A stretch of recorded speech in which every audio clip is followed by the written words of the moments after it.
A paz do Senhor. Eu sou o professor Jonatas. Seja bem-vinda e bem-vindo a mais uma aula aqui no nosso canal. É sempre bom estar com os irmãos para estudarmos a palavra do Senhor. E nós estamos fazendo aqui uma série de aulas acerca da escatologia bíblica, a doutrina das últimas coisas. É um curso de escatologia. E na aula anterior eu falei sobre dois pontos. Primeiro, a origem da igreja e segundo, o surgimento da igreja. Comentei naquela aula que a origem da igreja aconteceu na eternidade, antes da fundação do mundo. Eu citei aqui os textos da carta de Paulo aos Efésios, do capítulo 1, capítulo 2 e capítulo 3. Se você observar, a origem da igreja se dá na eternidade. Porém, o surgimento na história da igreja, esse surgimento vai se dar depois da ascensão de Cristo aos céus.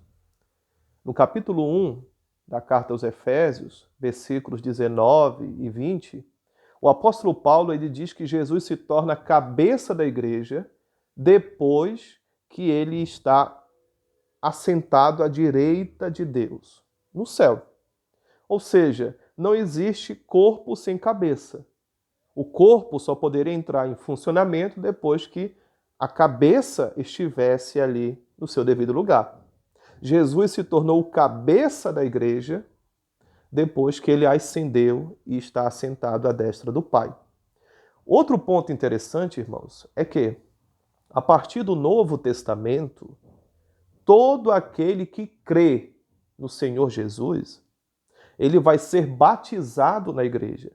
Ele vai ser mergulhado na igreja. A palavra batismo significa mergulho. A palavra batismo em grego é batismos, que significa mergulho. E se você ler na primeira carta de Paulo aos Coríntios, capítulo 12, versículo 13, você vai ver o apóstolo explicando que todo aquele que crer no Senhor Jesus, ele é batizado no corpo de Cristo, na igreja do Senhor. Ele é enxertado na videira, segundo João capítulo 15. É interessante que apenas no Novo Testamento os salvos são chamados de estando em Cristo. Eles estão em Cristo, ou seja, mergulhados em Cristo. Isto é a igreja. O apóstolo Paulo, irmãos, ele chama para isso de um mistério. Se você for na carta aos Efésios, que é uma carta extremamente eclesiológica, a carta aos Efésios fala sobre a origem, a natureza, a função da igreja do Senhor Jesus. Se você for naquela carta, no capítulo 3, versículos 8, 9 e 10, você vai ver o apóstolo Paulo falando sobre esse mistério. Ele chama a igreja de mistério. No versículo 9, ele chama de a dispensação do mistério. Nós que somos da Assembleia de Deus, nós que somos pentecostais, né? Nós gostamos do mistério, né? Tem crente que fala, né, você é do mistério, né? Nós gostamos dessas expressões pentecostais. Só que é importante explicar aqui o que é mistério. Na linguagem de Paulo, irmãos, mistério aqui significa algo que estava oculto e foi revelado. É como se fosse uma arma de guerra que estava escondida e foi revelada. É interessante que Paulo fala nesse versículo 9 que esse mistério estava oculto em Deus. Eu preciso enfatizar uma coisa. Os santos do Antigo Testamento não sabiam da existência desse mistério. Israel não conhecia esse mistério. Nem os discípulos conheciam esse mistério. E o que é esse mistério? O corpo de Cristo, a igreja de Cristo. Paulo chama de mistério. Em grego é mysterion. E o que é esse mistério? O próprio apóstolo Paulo, ele chama desse mistério, no capítulo 3 de Efésios, no versículo 4, ele chama de mistério de Cristo. Mistério de Cristo. Era uma arma secreta que estava escondida e foi revelada no seu devido tempo. É como ele disse há pouco, estava oculta em Deus, escondida em Deus. Agora, a pergunta que eu faço, e a Bíblia vai responder, o que é esse mistério? Se você ler na carta aos Efésios, no capítulo 3, versículo 6, o apóstolo Paulo vai dizer o que é esse mistério. Ele diz assim, a saber que os gentios são coerdeiros, membros do mesmo corpo e coparticipantes da promessa em Cristo Jesus por meio do Evangelho. Ou seja, o que é esse mistério? O mistério é que a Igreja de Jesus vai ser formada por judeus e gentios que crerem no Senhor Jesus, no sacrifício vicário do Senhor Jesus, ali no Gólgota, ali no Calvário. Então perceba que esse mistério, segundo o apóstolo Paulo, que os judeus não conheciam, que os apóstolos não conheciam, Jesus ele teve que revelar esse mistério. Na aula anterior eu falei que a igreja ela está fundada em Cristo. Cristo é o fundamento da igreja. Ele é a pedra angular, a principal pedra da igreja, o fundamento da igreja.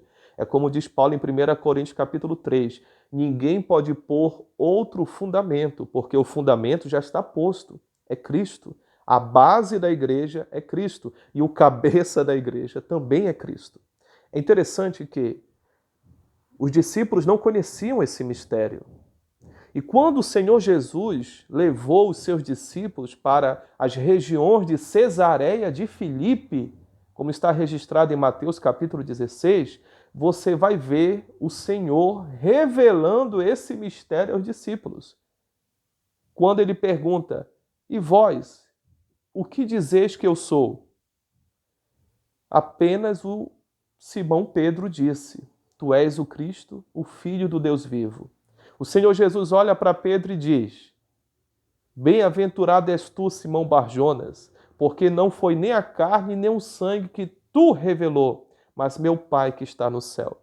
Ou seja, ali foi uma revelação dada pelo próprio Deus. Revelação do quê? Da igreja. Porque o Senhor Jesus continua dizendo, tu és Pedro, mas sobre esta pedra edificarei a minha igreja e as portas do inferno não prevalecerão contra ela. Então perceba que a igreja seria edificada mais adiante. Você não vê a igreja no Antigo Testamento. Nós somos dispensacionalistas. A nossa interpretação, o nosso método de interpretar a Bíblia, que eu entendo que é o mais coerente, é o mais coeso com a palavra de Deus, a nossa interpretação é que Israel é uma coisa e igreja é outra. São dois grupos diferentes. Israel começa ali com Abraão. E a igreja vai surgir em Atos dos Apóstolos, capítulo 2. Outro ponto importante, irmãos. Esse mistério vai nos mostrar a existência de um novo povo de Deus. Se você abrir a sua Bíblia, na primeira carta do apóstolo Pedro, capítulo 2, versículos 9 e 10, veja o que o próprio apóstolo Pedro vai dizer para a igreja. Vós, porém, sois raça eleita, sacerdócio real, nação santa, povo de propriedade exclusiva de Deus, a fim de proclamardes as virtudes daquele que vos chamou das trevas para a sua maravilhosa luz. Vós sim, que antes não eras povo, mas agora sois povo de Deus, que não tinhas alcançado misericórdia, mas agora alcançastes misericórdia. Então perceba que a igreja, na linguagem de Pedro, não era povo, agora é povo. Não tinha alcançado misericórdia, mas agora alcançou misericórdia. Ele usa as expressões que foram utilizadas para o povo de Israel lá em Êxodo capítulo 19. Ele usa as mesmas expressões para a igreja. Raça eleita, sacerdócio real, nação santa, povo de propriedade exclusiva de Deus. Percebe então que a igreja é um novo povo de Deus. Esse é o mistério. Você que gosta de mistério, está aí um excelente mistério, né?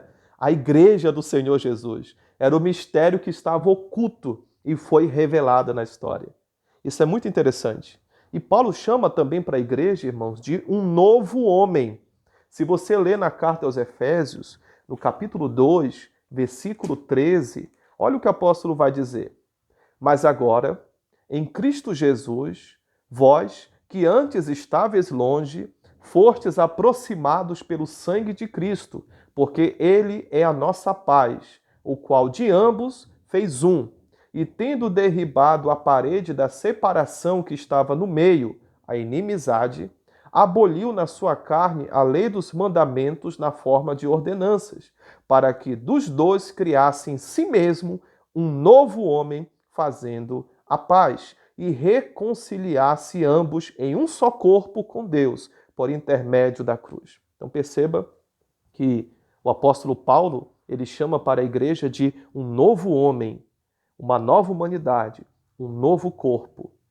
É como está escrito na carta aos Gálatas e também na carta aos Colossenses, que em Cristo não há judeu, não há gentil, não há escravo, não há senhor. Perceba então que em Cristo, nós somos novas criaturas, nós somos uma nova pessoa. A pessoa era judeu, agora está em Cristo, deixou de ser, na linguagem de Paulo aqui, deixou de ser judeu para ser igreja. Se você era gentil, ou seja, não israelita, pagão, ímpio, incrédulo, agora você é a igreja.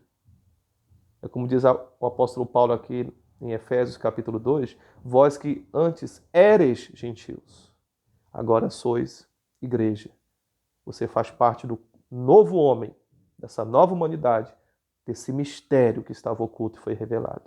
Então, a partir de agora, a igreja está em pleno funcionamento. A igreja recebeu o poder, a autoridade do Espírito Santo para anunciar o Evangelho. Então, já fazem cerca de 2.000 anos que a igreja está em plena atividade na Terra. Porém, essa igreja está esperando o próximo evento profético, o próximo evento escatológico. A partir daqui, irmãos, nós vamos começar a tratar apenas da escatologia da igreja. Eu vou deixar para falar da escatologia de Israel lá na frente, a escatologia judaica. Nós vamos começar a falar agora sobre a escatologia da igreja. E o que nós vamos ver na escatologia da igreja? Os principais eventos. Quais são os eventos escatológicos que vão ocorrer com a igreja? Anote aí, irmãos. Número 1, arrebatamento. Número 2, tribunal de Cristo. Número 3, bodas do Cordeiro. E número 4, a grande ceia, em que todos os santos estarão sentados na mesa e o próprio Senhor Jesus vai servir o fruto da vide para a sua igreja. Então, dentro da escatologia da igreja, da escatologia cristã, são 4 eventos que nós vamos estudar: arrebatamento, tribunal de Cristo, bodas do Cordeiro e a grande ceia. Nas próximas aulas, eu vou falar de cada um desses eventos, tá bom? Sobre arrebatamento, tribunal de Cristo, bodas do Cordeiro e a igreja. Fique ligado, fique antenado nas próximas aulas. E eu vou colocar também, irmãos, esses tópicos aqui no canal. Sempre observe a descrição do vídeo aqui embaixo, tá ok? Aqui no canal. Você vai observar essa descrição e eu vou colocar os tópicos que eu estou tratando aqui nessa aula e você pode anotar no seu caderno. Eu acredito que você tenha um caderno de anotação e lá você pode fazer as suas anotações, né? Deixando bem organizado o seu entendimento. Tá ok, amados? Então, continue conosco, continue estudando escatologia. Nós só estamos iniciando o curso de escatologia. Tem muita coisa ainda para ser estudado e examinado. E nós vamos crescer juntos na graça e no conhecimento. Um grande abraço em Cristo Jesus. Que Deus nos abençoe. Até a próxima aula.